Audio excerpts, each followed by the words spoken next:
What do you do when the life you built crumbles in an instant? When the person who promised forever decides that forever wasn't meant for you? Cassie never thought the word divorce would define her life. She had spent years building what she believed was a solid foundation, a home filled with laughter, 2 beautiful children, and a marriage she thought was unshakable. But one ordinary Tuesday evening, David sat across from her at the kitchen table, a serious look in his eyes. "I can't do this anymore," he said. At first, Cassie didn't understand. She thought he was talking about his job, his hobbies, anything but their marriage. But then the words came, the words that would haunt her for weeks. "I don't love you anymore." Her world froze. How could someone just stop loving you? Cassie's mind raced with questions she didn't dare ask out loud. Had she done something wrong? Had she missed the signs? Or had David been silently pulling away while she was busy juggling the chaos of motherhood? The days after David left felt like a blur. Friends and family tried to comfort her, but their words bounced off the thick wall of shock surrounding her. Cassie had 2 children to care for, bills piling up, and an aching heart that didn't seem to stop hurting. Every corner of the house reminded her of him, of Themond, the life they were supposed to share. But divorce wasn't just about heartbreak. It came with a storm of challenges that Cassie wasn't prepared for. Financially, she was drowning. David had left with the bulk of their savings, and she was left scrambling to figure out how to make ends meet. She couldn't afford to fall apart. Her kids needed her to be strong, even when all she wanted to do was curl up and cry.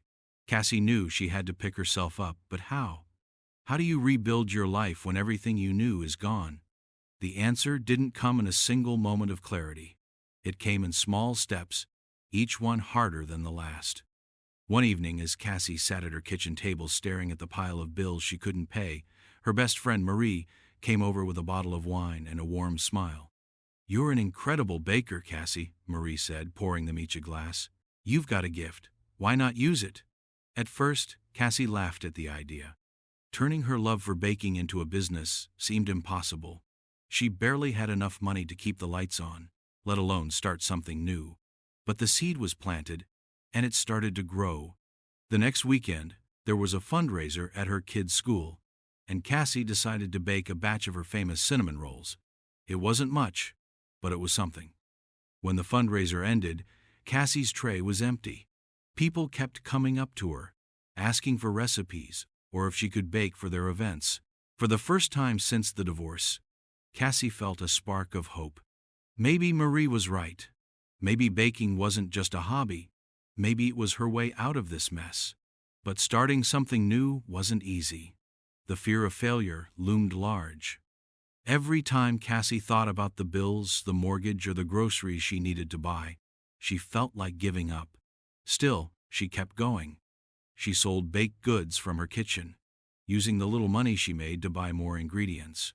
Her kids became her biggest cheerleaders, helping her mix batter and taste test every new recipe. Their laughter filled the house, slowly replacing the silence that David had left behind. Cassie wasn't sure where this path would lead, but she knew one thing: she wasn't going to let divorce define her forever. As the weeks passed, baking became more than just a way to make ends meet. It became Cassie's lifeline. Every night, after tucking her kids into bed, she would step into her tiny kitchen and get to work. The whir of the mixer and the smell of vanilla and cinnamon filled the air, soothing her frayed nerves. It was in those quiet hours, with flour dusting her apron and her hands busy kneading dough, that she found a strange kind of peace. But it wasn't always easy. There were times when exhaustion crept in, when the weight of divorce and the financial strain threatened to pull her under. Orders came in slower than she hoped, and she worried that her small efforts wouldn't be enough. Yet every time doubt whispered in her ear, she reminded herself why she started: for her kids, for her future, and for the chance to rebuild a life she could be proud of. Her children, Avery and Ethan, loved being her official taste testers. They'd sit at the counter after school, eagerly waiting for her latest creation. "Mom, these cookies are better than store-bought," Ethan exclaimed one afternoon, his mouth full of chocolate chip goodness. Avery nodded enthusiastically, her cheeks powdered with sugar. Their joy was infectious, and Cassie couldn't help but smile. These small moments reminded her of what truly mattered. Divorce had shaken their family, but it hadn't broken them. Word of her baking began to spread. Neighbors stopped by to pick up a loaf of banana bread or a dozen muffins. One customer told another, and soon her little kitchen felt like a bustling bakery. Cassie's confidence grew with each order. She wasn't just surviving anymore, she was starting to thrive. Still, the thought of taking things further felt daunting. Could she turn this small operation into something bigger? The idea both excited and terrified her. But as she rolled out dough one evening, she realized something. Fear wasn't a reason to stop. It was a reason to try harder. It took weeks of planning, saving, and late-night brainstorming. But Cassie finally did it. She signed the lease on a tiny storefront in her neighborhood. Standing in the empty space, with its bare walls and scuffed floors, she felt a mixture of pride and terror. This wasn't just a bakery, it was a symbol of her resilience. Divorce had left her with nothing, but here she was, ready to start over. The first days were chaotic.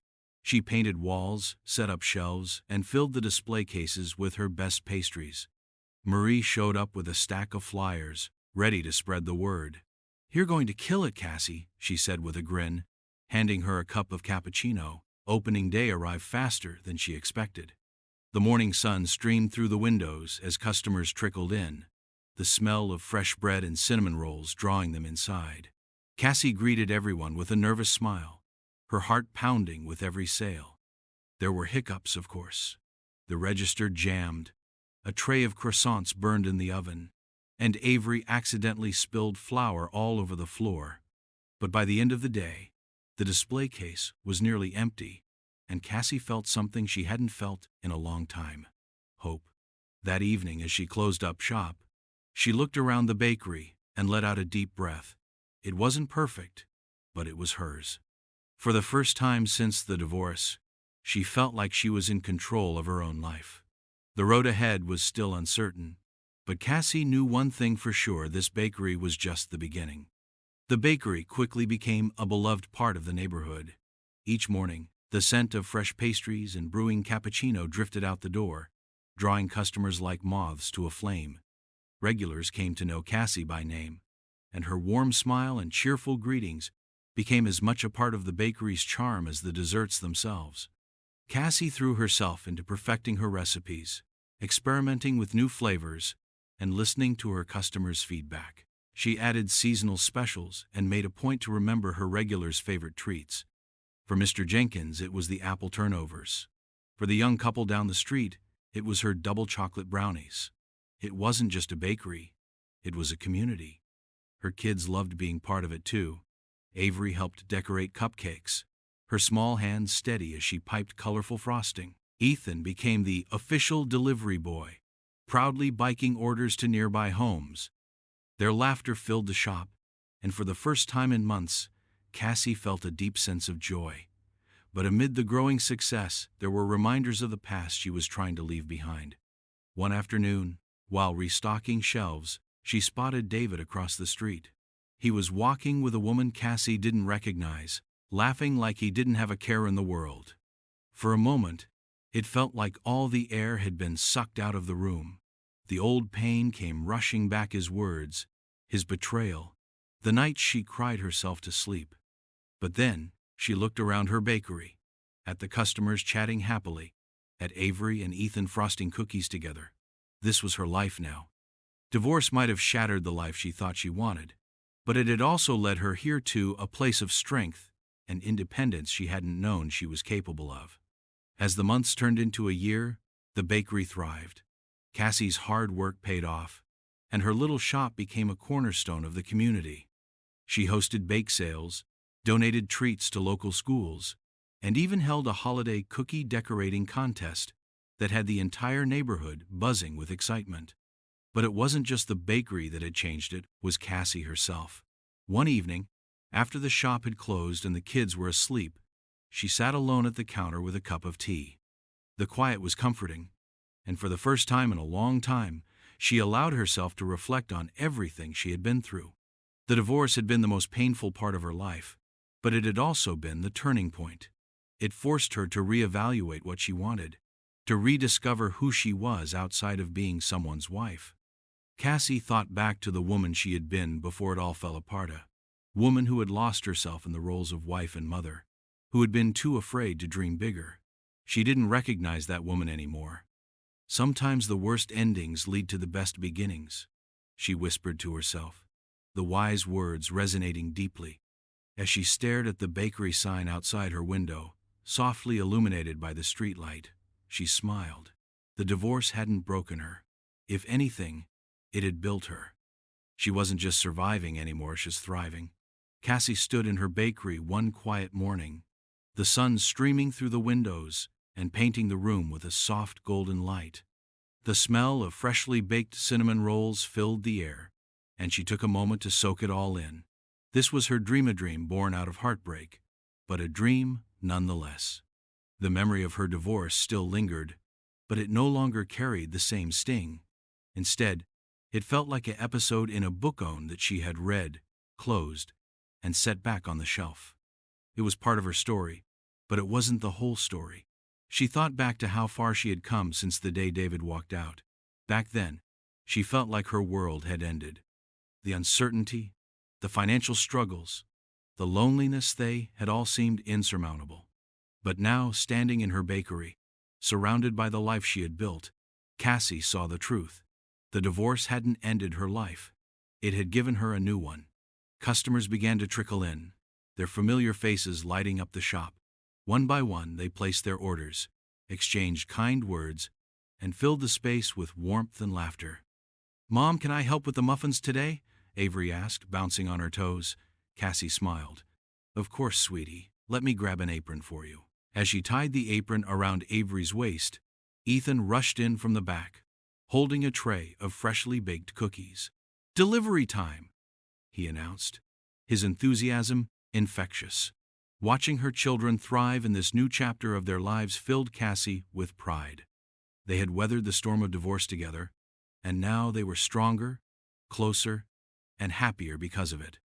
That evening, as Cassie locked up the shop and walked home with Avery and Ethan, she felt a deep sense of gratitude. Life hadn't gone the way she had planned, but maybe that was the point. The divorce had forced her to step into the unknown, to face her fears, and to discover a strength she didn't know she had. Reaching their front door, Avery looked up at her with a thoughtful expression. "Mom, do you think you'd still have the bakery if everything had stayed the same?" Cassie paused, her heart swelling with emotion. "No, sweetheart," she said softly. "Sometimes, the hardest things in life push us toward the best things. The divorce wasn't easy, but it led us here. And I wouldn't trade this for anything." As they stepped inside, laughter echoing through the house, Cassie felt a quiet peace settle over her. She wasn't afraid of the future anymore. The divorce had been a storm, but it had cleared the way for something beautiful. And as Cassie looked at her children, her greatest treasures, she knew she was exactly where she was meant to be.